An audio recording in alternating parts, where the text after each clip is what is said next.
নমস্কার। আজ প্রভাত চৌধুরীর লেখা যে কবিতা বিষয়ক গদ্যটি পড়ব, সেটির নাম ঝর্ণাতলার নির্জনে। ঝর্ণাতলার নির্জনে। লেখক প্রভাত চৌধুরী।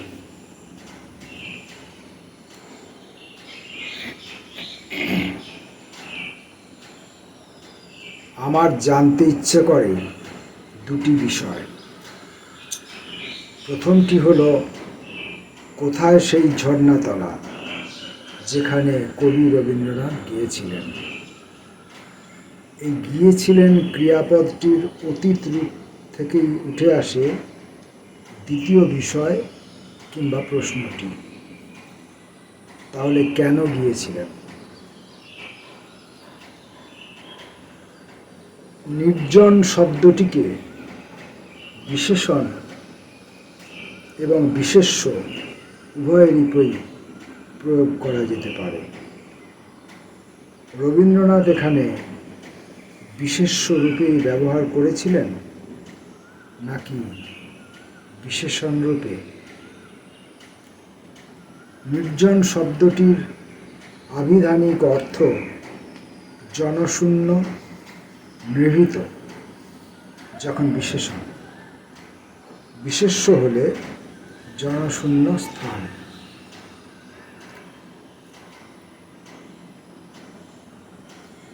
আমি আমার সুবিধার্থে নির্জন শব্দটির অর্থ করছি নিভৃত,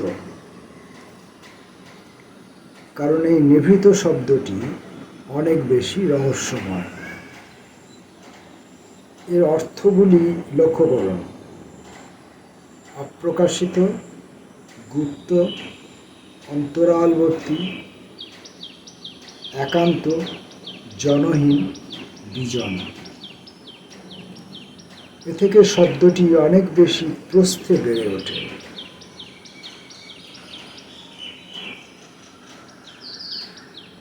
বিশেষ করে গুপ্ত এবং বিজন, এই দুই অর্থে আমাদের অনুসন্ধানে দায়িত্ব বেড়ে যায়। একা রবীন্দ্রনাথই নন, প্রায় সকল কবি বেছে নেন সেই নিভৃতকে, যা ঝর্ণাতলা থেকে করাতকল পর্যন্ত ছড়িয়ে ছিটিয়ে আছে। মাননীয় পাঠক, আমার সঙ্গে কিছুক্ষণ থাকুন। আমি এমন একটি ঝর্ণাতলায় নিয়ে যাব, সেসব স্থানে গেলে আপনি পুলকিত হবেন, এমনটা অগ্রিম জানিয়ে রাখছি।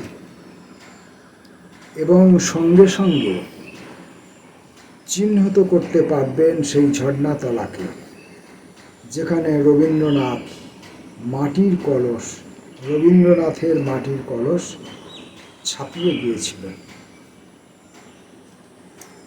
এবং তিনি সেই ছাপিয়ে যাওয়া কারণটিরও নির্দিষ্টভাবে জানতেন না।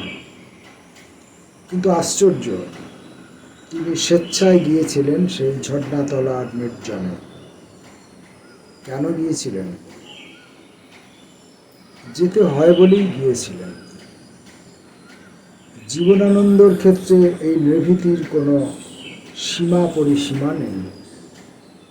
আমি তো জীবনানন্দের প্রায় প্রতিটি কবিতাতেই সন্ধান পাই এক একটি ঝর্ণাতলার। এমনকি যেসব কবিতায় নির্জন, নিভৃত ইত্যকার কোনো শব্দ বা অনুষঙ্গ ব্যবহার করেননি তিনি, তবু আমি সেই নির্জনতাকেই দেখতে পেয়েছি। যেমন, এইখানে সরোজিনী শুয়ে আছে, জানি না এইখানে শুয়ে আছে কিনা। অনেক হয়েছে শোয়া, তারপর একদিন চলে গেছে কোন দূর মেঘে। অন্ধকার শেষ হলে সেই স্তর জেগে ওঠে আলোর আবেগে। সরোজিনী চলে গেল অত দূর, সিঁড়ি ছাড়া পাখিদের মতো পাখা বিনা। হয়তোবা মৃত্তিকার জ্যামিতিক ঢেউ আজ, জ্যামিতির ভূত বলে আমি তো জানি না। জাফরান আলোকের বিশুষ্কতা সন্ধ্যার আকাশে আছে লেগে, লুপ্ত বেড়ালের মতো। শূন্যে চাতুরীর মুড়ো হাসি নিয়ে জেগে। সাতটি তারার তিমির কাব্যগ্রন্থের এই কবিতাটিতে কোনো এক সরোজিনীর এখানে অর্থাৎ এই নিভৃতে শুয়ে থাকার ব্যাপারে নিশ্চিত নন জীবনানন্দ।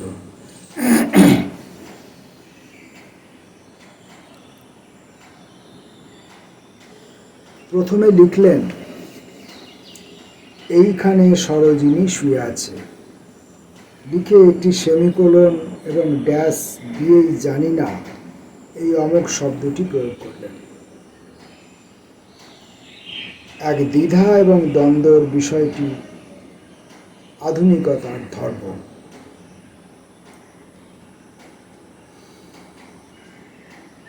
সরোজিনী দীর্ঘদিন শুয়ে থাকার পর একদিন মেঘলোকে চলে গেছে, এমনটাও তার মনে হয়েছিল। অথচ এই যাত্রাপথে কোনো সিঁড়ি নেই, এমনকি সরোজিনীর পাখিদের মতো ডানাও নেই।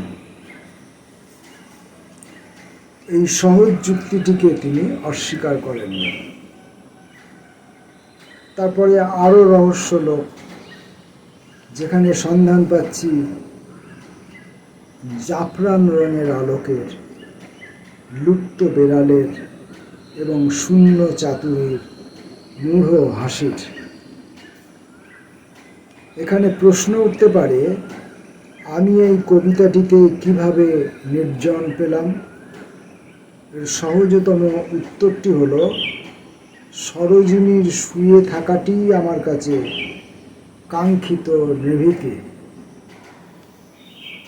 এক অপ্রকাশকে প্রকাশ করছেন জীবনানন্দ এই 7 লাইনের সপ্তকে। সপ্তকের প্রথম পংক্তির মতো চতুর্থ পংক্তিতেও তিনি আর এক প্রশ্ন, গুপ্ত প্রশ্ন উত্থাপন করলেন।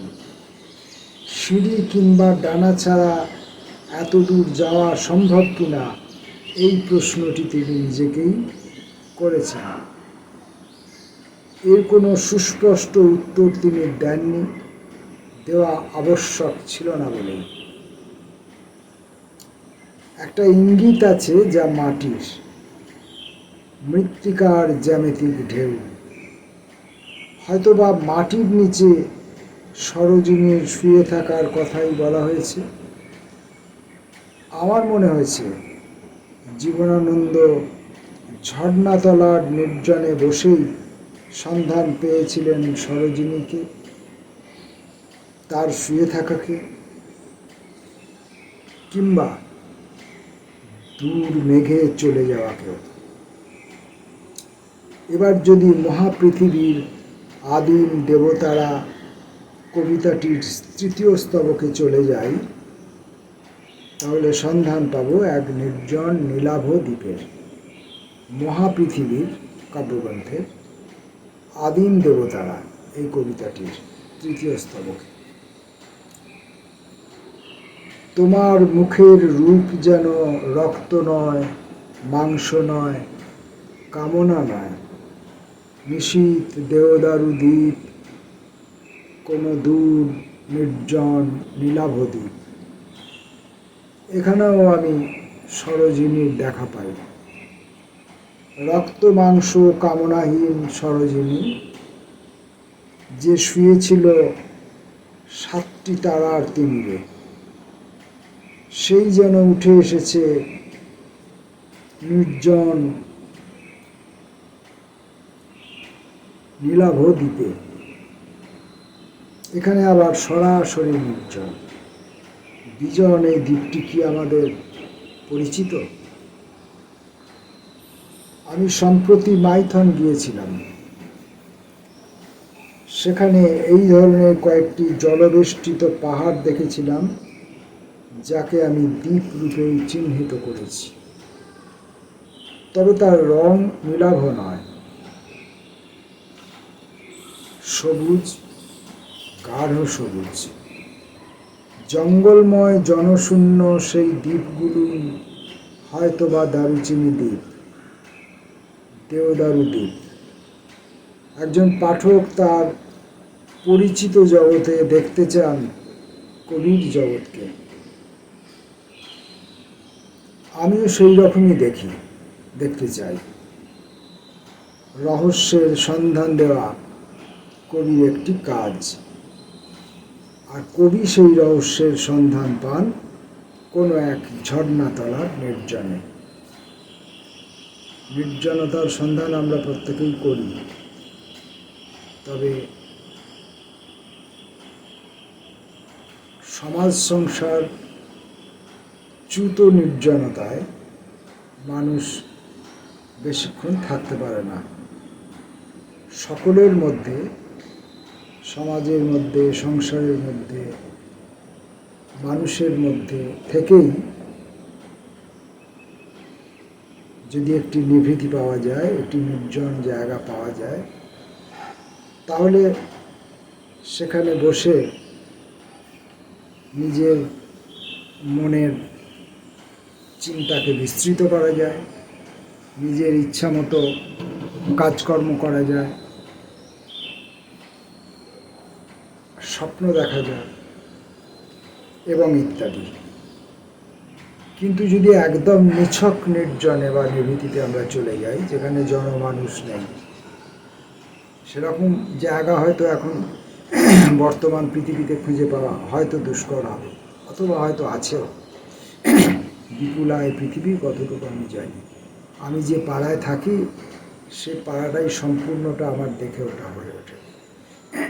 তাই একদম নির্জন জায়গা নেই এমনটা হয়তো বলা যাবে না, আছে হয়তো। এবং থাকলে আমার মনে হয় সেখানে মানুষ কিছুক্ষণের জন্য ভালো লাগতে পারে, কিন্তু বেশিক্ষণের জন্য ভালো লাগবে না।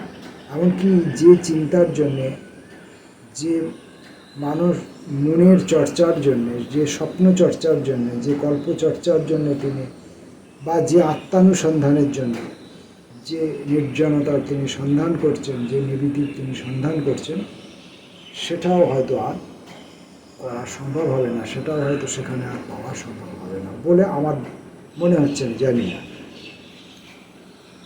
এক একজনের চাওয়া তো এক এক রকমের হয়।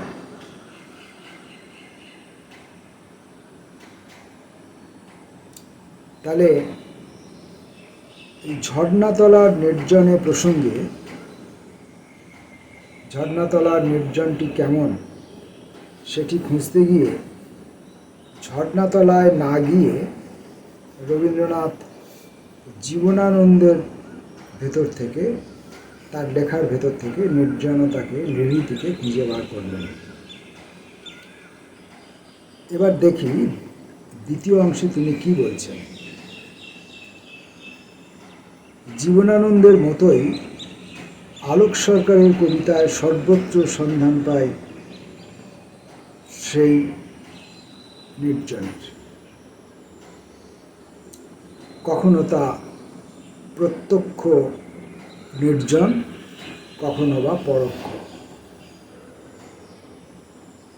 তার প্রথম কাব্যগ্রন্থটির নাম উতল নির্জন। শুধুমাত্র নামকরণের উপর নির্ভর করে এই সরলীকরণ এমনটা ভাবার কোনো কারণ নেই। অথবা যারা আলোক সরকারকে চিনি প্রায় 30 বছর, তাদের কাছে তার এই চারিত্রিক বৈশিষ্ট্য না জানার কথা নয়। আলোক সরকার বসবাস করেন এক নির্জন বাগানে। এখানে নির্জনকে জনশূন্য অর্থে ব্যবহার করছি। সেই বাগানে অসংখ্য গাছ আছে, পাখিও আছে, আর আছেন আলোক সরকার স্বয়ং। অন্তরালবর্তী আত্মগোপনকারী কবি আলোক সরকারকে আমরা খুব সহজে চিনতে পারি না, কিন্তু চিহ্নিত করতে পারি তার জগৎকে, তার উচ্চারণকে। সে নির্জন পথ ধরে কতদূর গিয়েছি যে চলে, একা একা সেই যাওয়া। কবিতা চর্চার প্রাথমিক পর্বে রচিত এই কবিতাটিতে জীবনানন্দের ছায়া দেখা যাচ্ছে বেশ স্পষ্ট। সেটাই স্বাভাবিক ছিল 50-এর শুরুতে, কিন্তু বেশ স্পষ্ট দেখতে পাচ্ছি, সন্ধান পাচ্ছি সেই নির্জন পথটির, যে পথে আলোক সরকার একা একা যেতে চেয়েছিলেন। এই চাওয়া ছিল আন্তরিক, আর আন্তরিক বলেই তিনি পৌঁছাতে পেরেছেন নিজস্ব নির্জনতায়, নিজের তৈরি অন্য এক ঝর্ণাতলায়, নির্জনে, নিভৃতে, বিজনেও। সেই বিজন থেকেই তিনি দেখতে পেয়েছিলেন শূন্যতা। একটা গাছ ছিল নদীর কিনার ঘেঁষে, অনেক দিন হলো সেই গাছ আর নেই। ঘুমিয়ে পড়ার আগে আমি ভাবি সেই গাছ একটা ডাল বাঁকা হয়ে ঝুঁকে পড়েছে জলের ভিতর। এবার বৈশাখ দিনে কৃষ্ণচূড়া হয়েছে অনেক উচ্ছ্বসিত জারুল। আমার সারাদিন কৃষ্ণচূড়ার বর্ণের ভেতর, আমার সারাদিন উচ্ছ্বসিত জারুলের ভিতর। যা কিছু সারাদিন তাই প্রখর উচ্চারণ, তাই তো বৈশাখ দিন।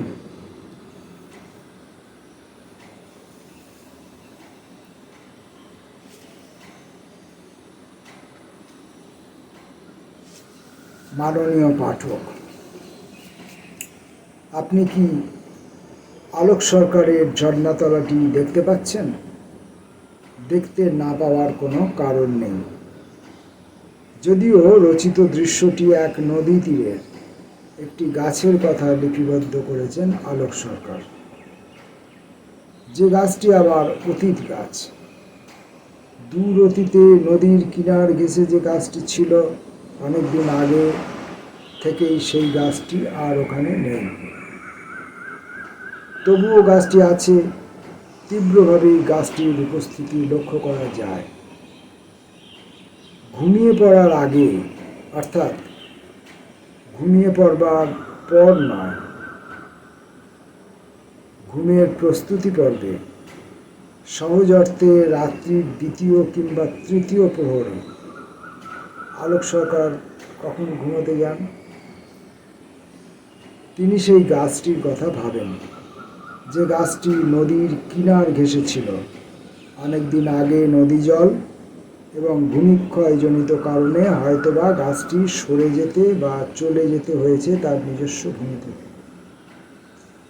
শুধু গাছটি নয়, গাছটির একটি বাঁকা ডালের কথাও তিনি ভাবেন, যে ডাল জলের উপর ঝুঁকে পড়েছে। এই সবই খুব পরিচিত দৃশ্য।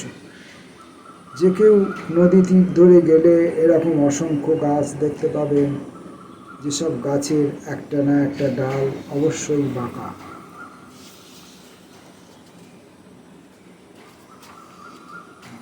যেসব গাছের একটা না একটা ডাল অবশ্যই বাঁকা হয়ে জলের ভিতর ঝুঁকে পড়েছে, এরকম গাছের ডাল আমরা অসংখ্য দেখতে পাই। তাই উনি বলেছেন একটা না একটা দেখা যাবে, একটা তো দেখা যাবেই, একাধিক। এটুকুর মধ্যে কোনো আবিষ্কার নেই। যা আছে তা হলো হারিয়ে যাওয়া স্মৃতিকে আঁকড়ে ধরার প্রচেষ্টা।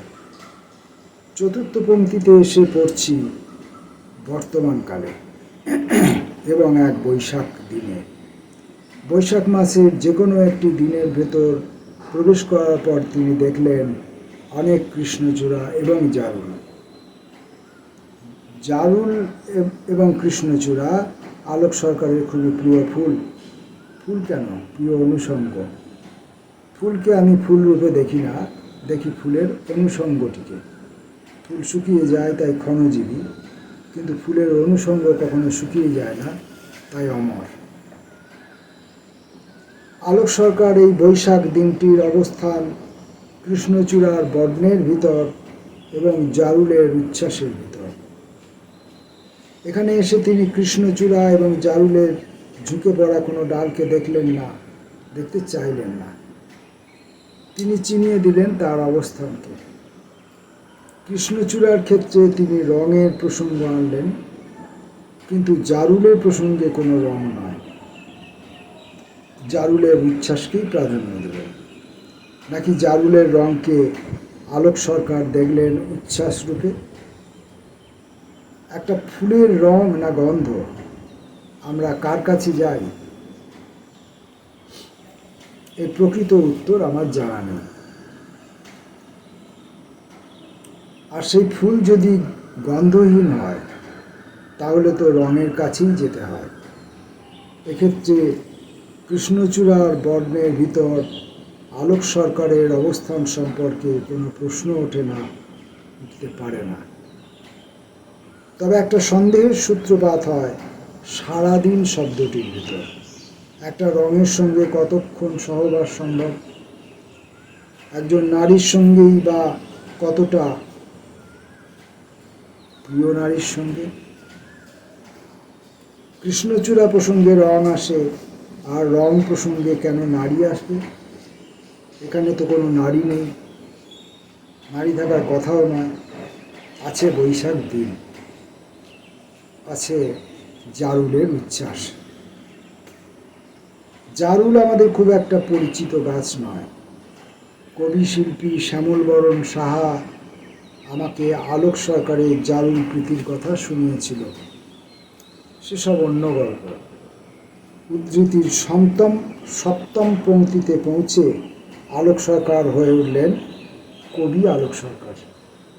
যা কিছু সারাদিন তাই প্রখর উচ্চারণ, তাই তো বৈশাখ দিন। এই বাক্যটির মধ্যেই খুঁজে পাওয়া যায় এক স্বতন্ত্রকে, প্রখর এক উচ্চারণ। বৈশাখ দিন এখানে কথা বলে ওঠে যেভাবে কথা বলে জল কিংবা প্রকৃতির বহুবিধ উপকরণ। কবিতাটির শেষ পর্বে তিনি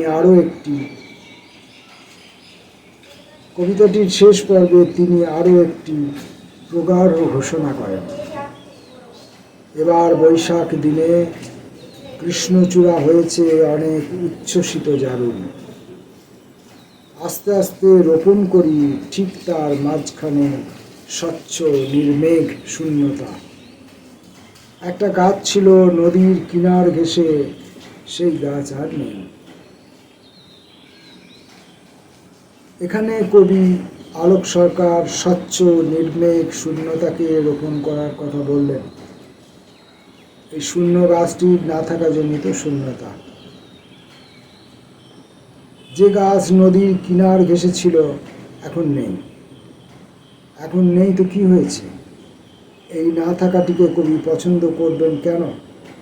সেখানে তিনি রোপণ করবেন শূন্যতা নামক এক অমোঘ শব্দ।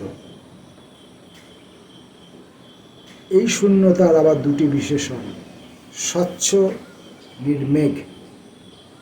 স্বচ্ছ কাচের মতো শূন্যতা, অর্থাৎ এই শূন্যতার ভেতর যা আছে তা সহজেই দেখা যাবে। তাকে দেখানোর বাসনা ছিল বলেই এসেছে এই স্বচ্ছ শব্দটি। এভাবেই আমার মনে হয়েছে। আর নির্মেঘ, মেঘহীন। শূন্যতাতে তো মেঘ থাকার কথা নয়। বিজ্ঞানের চোখে কোনো শূন্য স্থান থাকে না। কবিদের শূন্যতাও সেই অর্থে কখনো শূন্য নয়। এই শূন্যতার ভিতর থেকে যায় যাবতীয় রহস্য।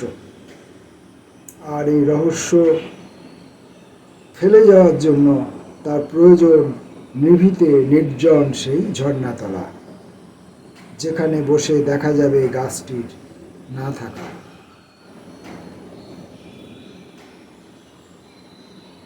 পরের অংশে প্রভাত চৌধুরী লিখছেন, আমাদের কারো অজানা নয়, প্রত্যেক সূর্যাস্তেই কবিরুল ইসলাম একা হয়ে যান। একা হতে জানতে হয়, শিখতে হয়। জানলে এবং শিখলেই একা হওয়া সম্ভব, না হলে নয়। আর আমরা এটাও জানি যে একা হতে না পারলে সেই ঝর্ণাতলার নির্জনে পৌঁছানো সম্ভবপর নয়। একাকিত্ব কোনো সংশয়ের কথা বলে না, সঙ্গের কথাও কি বলে? হয়তো বলে। কবিরুলের সঙ্গ কবিতা, আর যাবতীয় ব্যাকুলতা কবিতার জন্যই। আমি কবিতার মধ্যে বসবাস করছি চিরদিন। মনে হচ্ছে আমি একটা বিশাল বাগানে শুয়ে আছি, বস্তুত একটি দেবালয়ে, এবং পাশেই একটি আলোকিত নদী বহমান। কবিরুল ইসলামের আমি কবিতার মধ্যে কবিতার শেষ স্তবকটি। কবিরুলের শেষ মানেই দুটি পূর্ণচ্ছেদ। এখানে কবিরুল যে সত্যটি উন্মোচন করেছেন তা ব্যক্তিগত সত্য। অনেক চিরন্তন সত্য থাকে অনেকের কবিতায়। কবিরুল আগ্রহী তার ব্যক্তিগত সত্যকে প্রকাশ করার ব্যাপারে। প্রথম পংক্তিতে কবিতার মধ্যে বসবাসের কথা বলেই দ্বিতীয় পংক্তিতে নিয়ে আসলেন বিশাল বাগানে শুয়ে থাকার অবস্থান। তৃতীয়তে বললেন বস্তুত একটি দেবালয়। কেমন যেন গুলিয়ে যাবার মতো মনে হচ্ছে কি? কবিরুলের কাছে কবিতা, বাগান, দেবালয় সবই সমার্থক, সবই কবিতা। কবিতা, বাগান, দেবালয় সবই কবিতা। কবিতাটি শেষ হচ্ছে এক বহমান আলোকিত নদীর কথা বলে। এবার ভিন্ন ভিন্নভাবে আলোকিত নদীটিকে দেখুন। কবিরুল চিরকাল বসবাস করেন কবিতার মধ্যে। তার বাসভূমির পাশেই একটি আলোকিত নদী প্রবাহিত হয়। তিনি একটি বিশাল বাগানে শুয়ে থাকেন, তার পাশ দিয়ে একটি আলোকিত নদী বয়ে যায়। তিনি একটি দেবালয়ে শুয়ে আছেন, তার পাশ দিয়ে একটি আলোকিত নদী প্রবাহিত হচ্ছে। উপরের তিনটি দৃশ্যের মধ্যে আপনি কোনটি পছন্দ করবেন? আমি এই দৃশ্য তিনটির মধ্যে পার্থক্য খুঁজে পাই না। একটি দৃশ্যের ভিতর যে অসংখ্য দৃশ্য থাকে, যে কথা আমি আমার বিভিন্ন কথায় বা লেখায় বলে থাকি, এখানেও সেই দৃশ্যের ভিতর দৃশ্য। আলোকিত নদী, কোন আলোক? আলোকিত শব্দটির অর্থ হলো দীপ্ত, উজ্জ্বল, উদ্ভাসিত। আর আমাদের অজানা নয় যে কবির বাসভূমির পাশে, কবিতার বাসভূমির পাশে যে নদীগুলি থাকে সেগুলি প্রধানত উদ্ভাসিত। উদ্ভাসিত বলেই কবিরা তা দেখতে পান। আর দেখতে পাওয়ার জন্য, দেখার জন্য তাকে যেতে হয় সেই ঝর্ণাতলার নির্জনে, যেখানে রবীন্দ্রনাথের মাটির কলসি ছাপিয়ে গিয়েছিল। জীবনানন্দ সরোজিনীকে শুয়ে থাকতে দেখেছিলেন, আর নজরুল দেখলেন, কবিরুল দেখলেন এক বহমান আলোকিত নদী।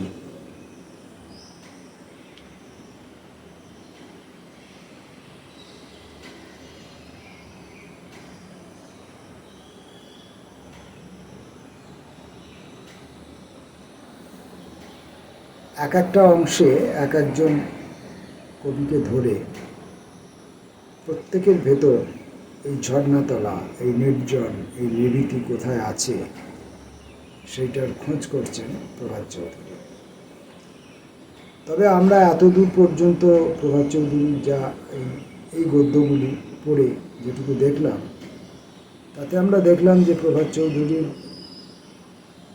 অন্বেষণের জন্য যে কবিদের তিনি পছন্দ করেন বা বেছে নিয়েছেন, তারা মোটামুটি প্রায় একই।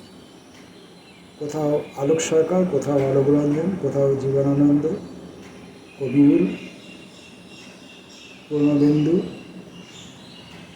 কখনো কখনো শঙ্খ ঘোষ, কালীকৃষ্ণ গুহ,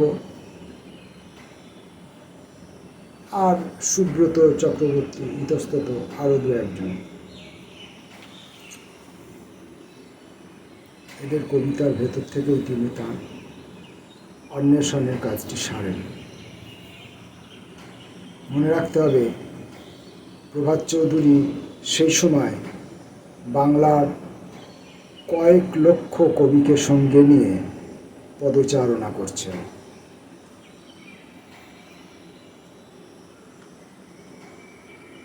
পরবর্তী অংশটিতে প্রভাত চৌধুরী লিখছেন, কারিগনানো ডাকবাংলো থেকে প্রণবেন্দু দাশগুপ্ত যা দেখেছিলেন তা হল টানা বারান্দার মতো ঝাউবন, রবারের মতো চাঁদ নেমে আসে।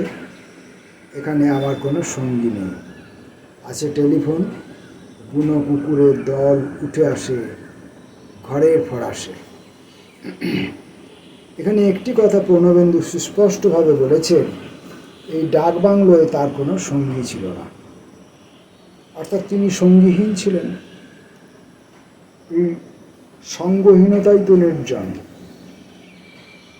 কারিগনানো নামক একটি স্থান, সেটি পৃথিবীর কোন প্রান্তে তা আমার জানা নেই।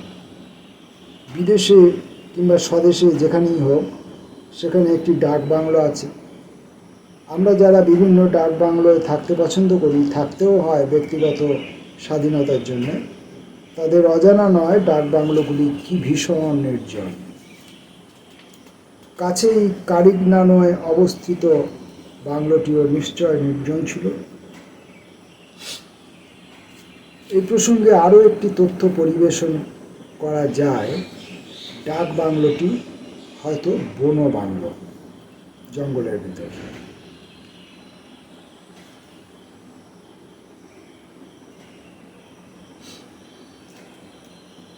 কারণ শেষ পংক্তিতে পৌঁছে বুনো কুকুরের দেখা পাচ্ছি। আরও একটি গুরুত্বপূর্ণ তথ্য পাচ্ছি, তা হলো ওই বন বাংলোয় একটি টেলিফোনও ছিল। এক সভ্য সমাজের আধুনিক চিহ্নিত হলো টেলিফোন নামক বার্তাবহ যন্ত্রটি। কবিতাটি শুরু হয়েছে এক ঝাউবন দিয়ে। সেই ঝাউবন আবার টানা বারান্দার মতো, বাউন্ডারি ওয়ালের মতো নয়। তাহলে একটা পরিচিত দৃশ্য উঠে আসতো। কিন্তু টানা বারান্দার মতো কোনো ঝাউবন কেমন হয়? হয়তো বাংলোটি একটি টিলার ওপর, আর ঝাউবনটা কিছুটা নিচে ফ্লোর লেভেলে অবস্থিত। তাহলে এই ঝাউবনটি টানা বারান্দার আকার ধারণ করতে পারে, এতদূর না হয় বোঝা গেল। দ্বিতীয় পংক্তিটি আরও ইঙ্গিতময়। রবারের চাঁদ নেমে আসার একটি ঘটনা। চাঁদ যা আবার রবারের, সেটি কেমন? রবারের তৈরি চাঁদ এমনটা নিশ্চয়ই নয়। নাকি রবারের বলের মতো গোলাকার চাঁদ, সেদিন পূর্ণিমা ছিল। এসব হলো ব্যাখ্যার জন্য ব্যাখ্যা। কবিতা যিনি লেখেন, তিনি এতটা দায়বদ্ধভাবে লেখেন না। লেখা সম্ভবও নয়, কারণ তিনি এক ঘোরের মধ্যে লেখেন। সেই ঘোরের মধ্যে তার দেখা চাঁদটি যদি রবারের হয়, তাহলে আপত্তি কোথায়? আবার হালকা প্রতিশব্দও রবার হতে পারে। কিন্তু ঘটনাটি হলো, চাঁদ নেমে এসেছিল ডাক বাংলায়।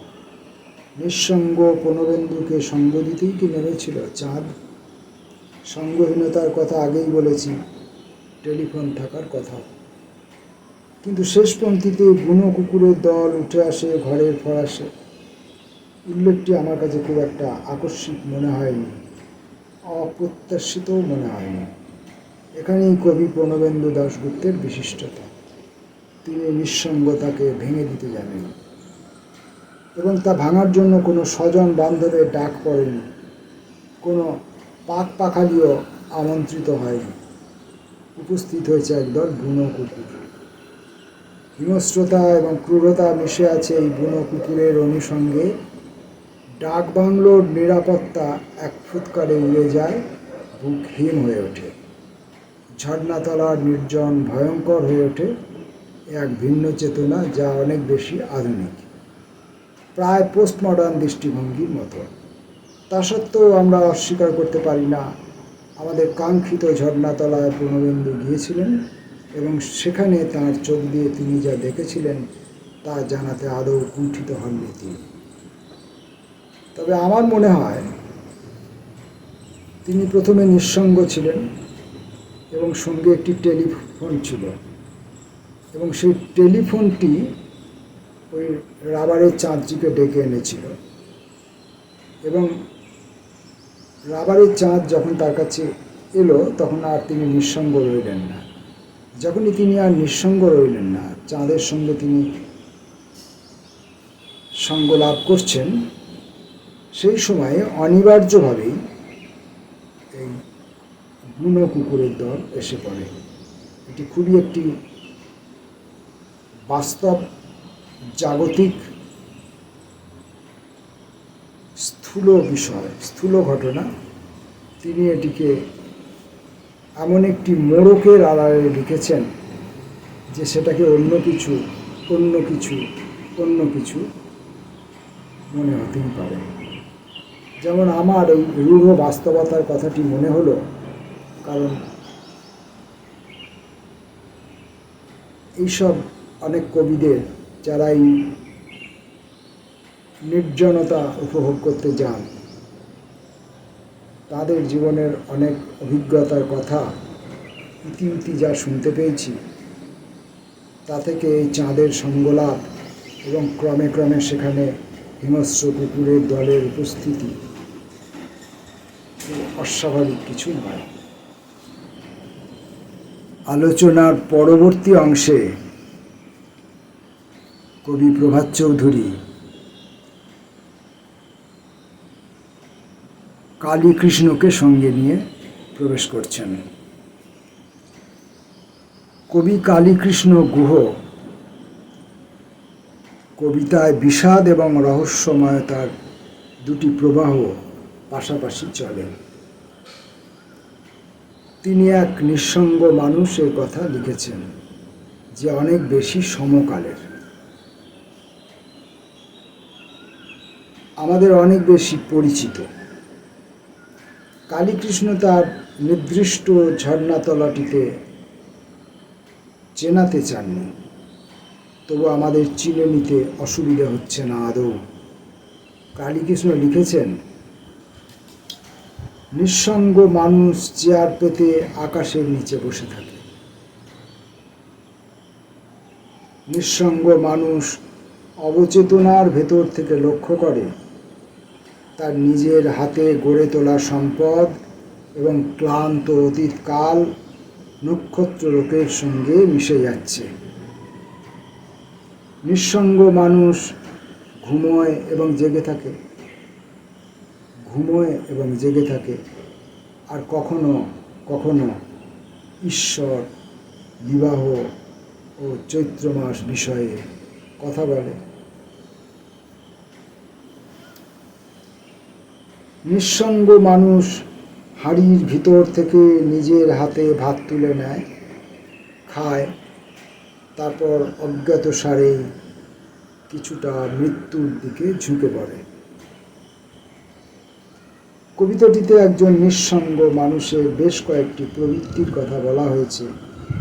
প্রবৃত্তিগুলি নিম্নরূপ: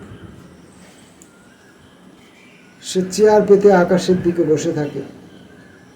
কোথায় বসে থাকে তার কোনো সন্ধান নেই। ধরে নিতে পারি ছাদে কিংবা উঠোনে। নিঃসঙ্গ মানুষটির জন্য একটি চেয়ারের বরাদ্দ করেছেন কালীকৃষ্ণ, এজন্য তাকে ধন্যবাদ। না হলে সেই মানুষটিকে মাদুর কিংবা মাটিতে বসতে হতো। বিত্তহীন মানুষ ততটা নিঃসঙ্গ হতে পারে না। সম্ভবত এই ধ্রুব সত্যটি তার অজানা ছিল না। নিঃসঙ্গ মানুষটির একটি অচেতনার জগৎ ছিল, তাহলে তো মানুষটি নেহাত ছাপোষা নয়, সাধারণ টম ডিক হ্যারি নয়, এবং ইন্দ্রজিতের মতো কেউ। এবং সে লক্ষ্য করে তা অনেকটা কবিরা যা লক্ষ্য করে সেরকম। সে লক্ষ্য করে তার নিজের হাতে গড়ে তোলা সম্পদে এবং ক্লান্ত অতীতকাল নক্ষত্রলোকের সঙ্গে মিশে যাচ্ছে। এখানে আমার যাবতীয় সন্দেহ দূর হয়। নিঃসঙ্গ মানুষটি একজন কবি, অথবা কবির মতোই তার অবচেতনা স্তর নক্ষত্রলোক পর্যন্ত যার দৃষ্টি পৌঁছায়, সে কেন কবি নয়? এই পাল্টা প্রশ্ন আমি করতে পারি। তার উপর আবার ক্লান্ত অতীত মিশে যাচ্ছে। সে ঘুমোয় এবং জেগে থাকে। এই স্বাভাবিকতাও কেমন যেন অস্বাভাবিক মনে হয় বাক্যাংশ দুটির প্রয়োজনের জন্য। ঘুমোনো এবং জেগে থাকা মানুষের দুটি স্বভাব। নিঃসঙ্গ মানুষও ঘুমোবে এবং জেগে থাকবে। তবুও রিপিট করতে হলো কেন? এখানে এক রহস্য তৈরি করার চেষ্টা করলেন কালীকৃষ্ণ, এবং কিছুটা রহস্য সৃষ্টি হলো। সে কখনো ঈশ্বর, বিবাহ এবং চৈত্র মাস বিষয়ে কথা বলে। কার সঙ্গে কথা বলে? সে তো নিঃসঙ্গ, সঙ্গীহীন। তার সঙ্গে কথা বলার জন্য দ্বিতীয় কারো সন্ধান তো পাওয়া যাচ্ছে না। তাহলে কি সে নিজের সঙ্গেই কথা বলে? কথা বলার বিষয়গুলি লক্ষ্য করুন: ঈশ্বর, বিবাহ এবং চৈত্র মাস। এইসব বিষয়ে নিঃসঙ্গ মানুষটি কি কি কথা বলে তা জানার কোনো উপায় নেই, কারণ কথা বলার কোনো ক্যাসেট শোনাতে আগ্রহী নন কালীকৃষ্ণ। ঈশ্বর, বিবাহ এবং চৈত্র মাস তিনটি ভিন্ন প্রসঙ্গ, একটার সঙ্গে আর একটার কোনো যোগসূত্র নেই।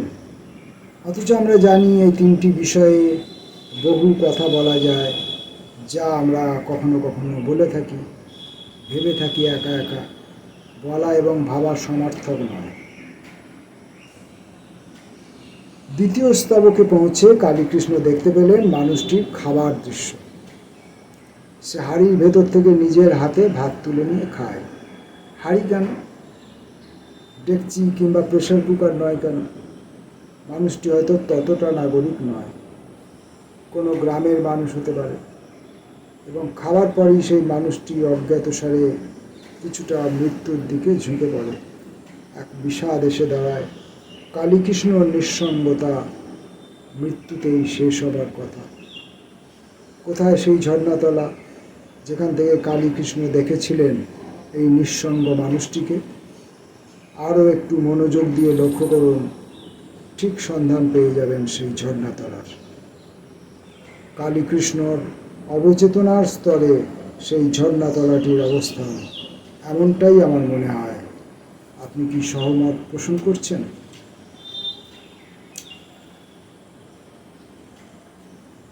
আমি দ্বিমত পোষণ এই ক্ষেত্রে করতে চাইছি না, তবে একটা বিষয় আমি আপনাদের দৃষ্টি আকর্ষণ করতে চাইছি। কবিতাটিতে যে যে লক্ষণ তিনি দেখাচ্ছিলেন 1, 2, 3, 4, 5, 6 করে, সেখানে 1 নম্বর লক্ষণের মধ্যে তিনি দেখিয়েছেন যে কালীকৃষ্ণ আকাশের নিচে বসে আছেন চেয়ার পেতে, এবং তিনি বলেছেন যে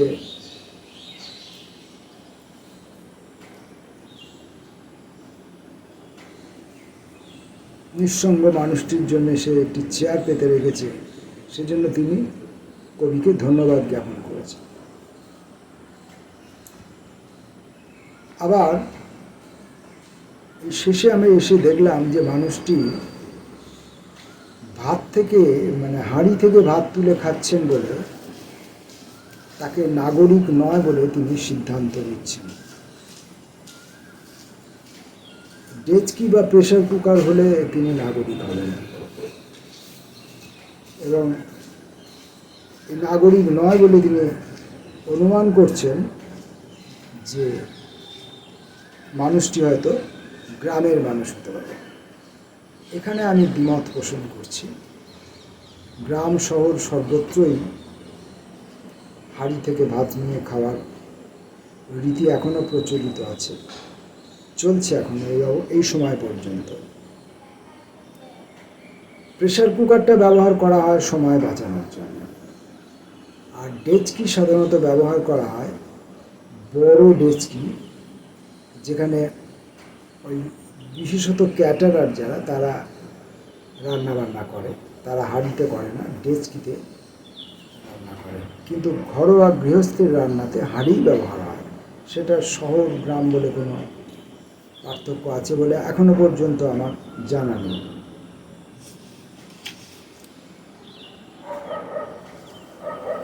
এই আলোচনার শেষ পর্বটিতে প্রবেশ করছেন প্রভাত চৌধুরী। সুব্রত চক্রবর্তী আমাদের সময়ের একজন উল্লেখযোগ্য কবি। অবশ্যই উল্লেখযোগ্য কবিদের নিয়েই আলোচনা করতে হয়। বর্ধমানে একটি কলেজে পড়াতেন। তার বালক জানে না কাব্যগ্রন্থটি বেশ আলোচিত হয়েছিল একসময়, এটা বেশ মনে পড়ে। সুব্রত আজ আর আমাদের মধ্যে নেই, কিন্তু তার কবিতা এখনো পড়া যায়, মাঝে মাঝে পড়ে দেখতে হয়, পড়তে আগ্রহী হই। এটা খুব ছোট বিষয় নয়। বৃষ্টির ভেতরে ওই জবা গাছ, আমি তার ক্ষমা ও সারল্যে যেতে চাই। এই ঘর ভূতে পাওয়া সারাদিন, বিছানা ও কাঠের টেবিল, নষ্ট মোম, আধখোলা কলমের নিস্তব্ধতা ছেড়ে চলে যাব। বৃষ্টির ভেতর ওই জবা গাছ আমাকে ডেকেছে। সুখী ফুল পাতার আনন্দে, ম্লান এই ঘর, এই যে জীবন, থেঁতো দিন, ভূতগ্রস্ত স্বপ্নগুলি, চাদর ও নিঃসঙ্গ টেবিল, খোয়া মোম, ঠান্ডা মৃত খড়খড়ে কাগজ, সব ছেড়ে বৃষ্টির ভেতরে ওই জবা গাছ, আমি তার সহজ সরল ব্যর্থতায় চলে যেতে চাই। এখানে সুব্রত চক্রবর্তীকে যে ডিকশনের কথা বলেছেন তা 60-এর দশকে, এভাবে 50-এর কবিরা বলেন। 50-এর মহৎ কবিদের কবিতার পাশে এই কবিতাটি ফেলে রাখুন, কবিতাটি নিজ বৈশিষ্ট্যে জেগে উঠবে। কাউকে এর ঘুম ভাঙাতে হবে না। এই প্রাজ্ঞতা 50-এ ছিল না, এটা খুবই বিনয়ের সঙ্গে জানিয়ে রাখলাম। আরও জানিয়ে রাখছি, সুব্রতর মাপের কবি 60-এর দশকে আরও 7-8 জন আছেন। 50-এর 7-8 জন কবির নাম বলতে হলে 10 বছর পর গণৎকারের সাহায্য নিতে হবে। এসব আমার দশকপ্রীতি নয়, এটাই বাস্তব।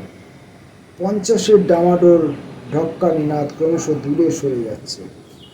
এসব এই নিবন্ধের প্রাসঙ্গিক বিষয় নয়। আসুন বৃষ্টির ভেতর নেমে যাই, ওই জবা গাছটি দেখি যেমন সুব্রত দেখেছিলেন। এবং তিনি ওই জবা গাছটি ক্ষমা ও সারল্যে যেতে চেয়েছিলেন। কেন এই যেতে চাওয়া? তিনি জানিয়েছেন, এই ঘর ভূতে পাওয়া সারাদিন, বিছানা ও কাঠের টেবিল, নষ্ট মোম, আধখোলা কারণ হিসাবে বলেছেন বৃষ্টির ভেতরে ওই জবা গাছটি তাকে ডেকেছিল। কীভাবে? সুখী বৃষ্টির ফুলে পাতার আনন্দে। সুব্রত অনেক বেশি ন্যারেটিভ, যুক্তি পরম্পরায় বিশ্বাসী, যদিও অনেকটা অ্যাবসার্ডিটিও আছে। নিঃসঙ্গ টেবিল এবং মৃত খড়খড়ে কাগজ শব্দ দুটির ভেতরে দেখতে পাওয়া যাবে সেই অ্যাবসার্ডিটি। ব্যবহার্য জীবন ছেড়ে চলে যাবার সংকল্প আছে। শেষে বলেছেন, ওই জবা গাছটির সহজ সরল ব্যর্থতায় চলে যেতে চাই। প্রথমে বলেছিলেন ক্ষমা ও সারল্যে যাবার কথা, শেষে বললেন ব্যর্থতায় চলে যাবার কথা। তাহলে একটি জবা গাছের মধ্যে ক্ষমা, সারল্য, ব্যর্থতা এসব লুকিয়ে আছে। আর ওই জবা গাছ আবার সুব্রতকে ডেকেছিল। কেন ডাকে? কেনই বা সুব্রত সেই ডাকে সাড়া দিতে আগ্রহী নন? এসব ভাবলে চোখের পাতা ভিজে যায়। যদিও সুব্রত চক্রবর্তীর সঙ্গে আমার কোনো ঘনিষ্ঠতা ছিল না, যেমন ঘনিষ্ঠতা ছিল যোগব্রত কিংবা রবীন সুরের সঙ্গে। তবু এরা আমার প্রজন্মের, এদের সঙ্গে আমার নারীর যোগ আছে। সুব্রত, যোগব্রত, রবীনের চলে যাওয়া আমি ভুলতে পারি না। মাননীয় পাঠক, আমার আবেগকে মার্জনা করুন। আমি ওই বৃষ্টির ভেতর ওই জবা গাছটিকে দেখতে চেষ্টা করুন। জবা গাছটির ক্ষমা, সারল্য এবং ব্যর্থতাকেও দেখুন। পাশাপাশি দেখুন সেই ঝর্ণাতলার নির্জনকে, যেখানে সুব্রত ছিলেন এবং তার ফাঁকা চেয়ার পড়ে আছে। এখন এই দীর্ঘ একটি গদ্য আমরা পড়লাম এতক্ষণ ধরে। শুধুই পড়লাম, পড়াশোনা বলতে যা বোঝায় সেটা আজকে করার অবকাশ হলো না, কারণ পড়াশোনা করতে গেলে আমাদের নিজেদের মত, চিন্তা, ভাবনা এসব প্রক্ষিপ্ত করতে গেলে সময় অনেকটা বেশি লেগে যাবে। ঝর্ণাতলার নির্জনতা ব্যাহত হবার সম্ভাবনা থেকে যাবে। তো এই ছিল আজকের মতো কবিতার উপর গদ্য বিষয়ক পাঠ। দেখা হবে পরের দিন। ততক্ষণের জন্য নমস্কার।